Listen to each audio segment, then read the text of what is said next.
BMW m235i with us for a virtual test drive, and overall this is a nice, comfortable, easy to drive car.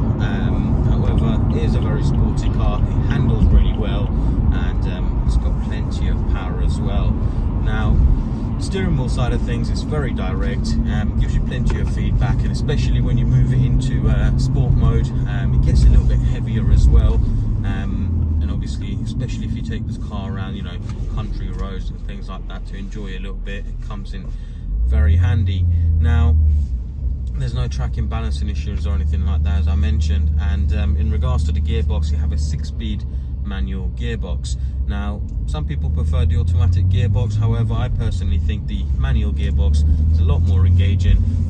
You're in much better control of the gears as well, and it's also just a bit more, I think, easier to drive as well overall.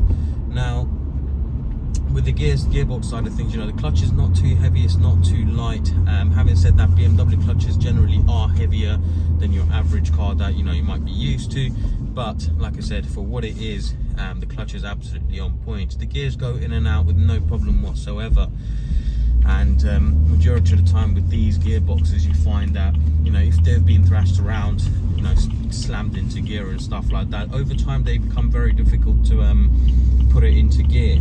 But with this one, I'll be totally honest with you, absolutely smooth as anything. There's no problem whatsoever getting it in and out of any other gears. Now, performance side of things, as expected from a naturally aspirated 3-litre engine, pulls really well, and it's actually able to put that power down really well as well. There we go, 70 mile an hour, just like that. So it's absolutely effortless, and if anything, you have to keep an eye on that speedo to not exceed the speed limits, of course. But like I said, with the power side of things, there's no problem whatsoever.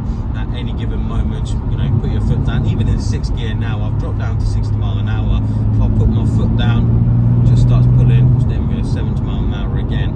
So no hard work's needed there at all. The brakes are nice and firm. There's no shaking, juddering or anything like that when you're on the brakes. And suspension side, there's no knocks or bangs or any unusual noises coming from the suspension either. And overall, on a long drive such as this, if you're on a dual carriageway motorway or anything like that, it's actually really quite comfortable.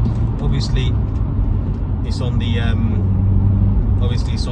stiffer side of things on the suspension, but you do want it to be being the type of vehicle that it is. But like I said, you can still live with this on a daily basis.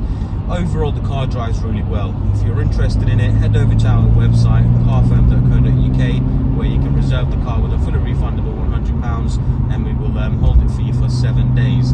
And if you have any questions, feel free to get in touch with us,